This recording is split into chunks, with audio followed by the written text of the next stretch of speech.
اعوذ باللہ من الشیطان الرجیم، بسم اللہ الرحمن الرحیم۔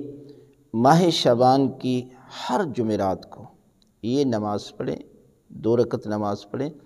تو پروردگار آپ کو دنیا و آخرت کی ہر حاجت، ہر دعا جو ہے وہ پروردگار جو ہے وہ قبول فرمائے گا۔ وہ کس طریقے کے ساتھ آپ نے نماز پڑھنی ہے؟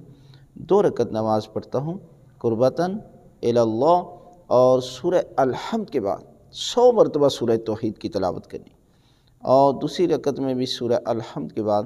100 مرتبہ جو ہے وہ سورہ توحید یعنی قل هو اللہ احد کی تلاوت کرنی ہے، اور اس کے بعد